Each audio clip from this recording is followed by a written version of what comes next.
আমি আপনাদেরকে একটা গল্প বলব, ওই গল্পটা আমার সারা জীবন মনে থাকে, সব জায়গাতেই বলি।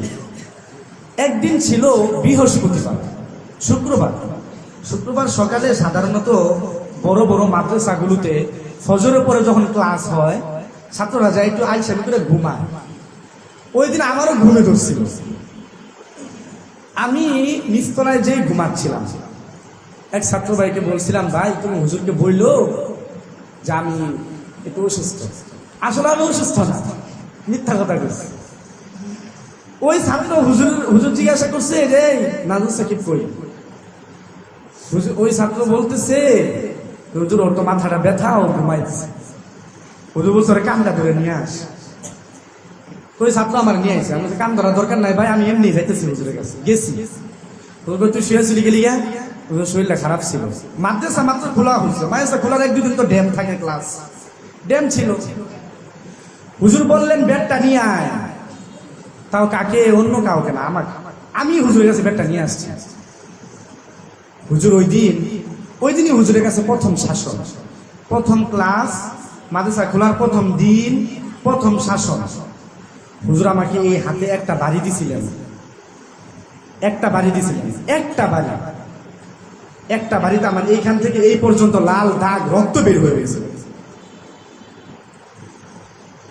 আমি সাথে সাথে বাবার কাছে ফোন দিয়ে বিচার দিছিলাম যে আমি হুজুরের কাছে পড়বো না, হুজুর তো আমার মারছে।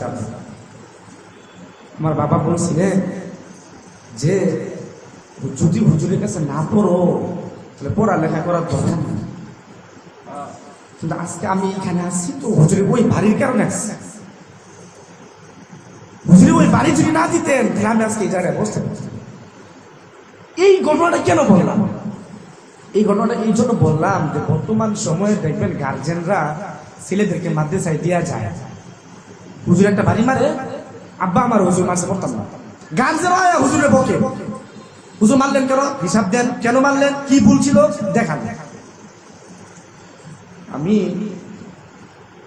আমি নাজমুল সাকিবের বড় হওয়ার কসম দিয়ে বলতেছি, কোনোদিন বড় হওয়া সম্ভব না, কোনোদিন বড় হওয়া সম্ভব না। যেই গার্জেন শিক্ষকের মুখের সামনে এই কথা বলবে, আমার সন্তানকে কেন মারলেন, ওই গার্জেনের সন্তান কোনোদিন বড় হতে পারে না। সেই জন্য আমার মার একটা ঘটনা আমি সবসময় বলি সব জায়গায়, আপনাদের সন্তানরা তো 1 মাস 2 মাস 3 মাস পরে বন্ধ হইলে বাড়িতে চলে যায়, মারে না দেখলে ভালো লাগে না। আমি যেদিন প্রথম বিশ্বজয়ী করি ভারতে, আমি 8 মাস বাড়িতে যাই নাই। যখন আমি ভারতে টিকি, হুজুর অনেক কষ্ট করে আমাকে চান্স নিয়ে দিছে। তো আমি মারে ফোন দিয়ে বলছি, মা আমি তো ভারত টিকছি, যাবো, তোমার একটা নজর দেখে যায়, 8টা মাস ধরে দেখি না। আমার মা বলছিল, যদি বিশ্বটা জয় করে আসতে পারো তাহলে আমার চেহারাটা দেখতে। এখন আপনারা ছাত্র ভাইরা বলেন, ওই সময় ওই মন মানসিকতা আমি আমার মারে কি গালিটা দিছি, মারে কি বলছি? এমন মা আমার দরকার নাই যেই মা তার সন্তানের মুখ দেখতে চায়।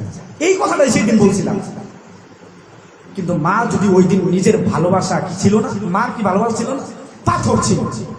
আমার মারে যখন আমি এখন ফোন দেই, ফোন রাখার পরে মা কান্না করে। আমি প্রশ্ন করি, এখন কান্না করো কেন? তখন তো কান্না করো নাই। বলছে, বাবা তখন যদি কান্না করতাম তোমার পড়ালেখাটা হইতো না। আপনাদের সন্তানকে যখন সপ্তাহে শুক্রবার যাওয়ার পরে যখন বন্ধের সময় মাদ্রাসায় পাঠান, সন্তান কান্না করে, মা ওর সাথে কান্না করে। হুজুরে ফোন দেয়, হুজুর যাওয়ার দরকার নাই, আমার পোলাটা কান্দাছে, বলে না? বাবা বলে, মাও বলে। কিন্তু মা ওই সময় ধাক্কায় পাঠায় দিতেন। আর এখন ফোন দে, বাবা একটু বাড়িতে আয় না, একটা বার দেখি। কে ভালোবাসা কি তখন ছিল না? নাকি এখন সবাই ছিল? তখনও ছিল। কিন্তু মা বাবার সম্পূর্ণ ভালোবাসা আর মনকে যদি পাথর না বানাইতে পারেন, কখনো সন্তান বড় হতে পারবে না। হোক সেটা হাফেজ, হোক সেটা মাওলানা, হোক কলেজ ভার্সিটির কোনো ছাত্র, যে লাইনে হোক, মা বাবাকে কঠোর হতে হবে। মা বাবা যখন কঠোর হবে তখন সন্তান বড় হতে পারবে।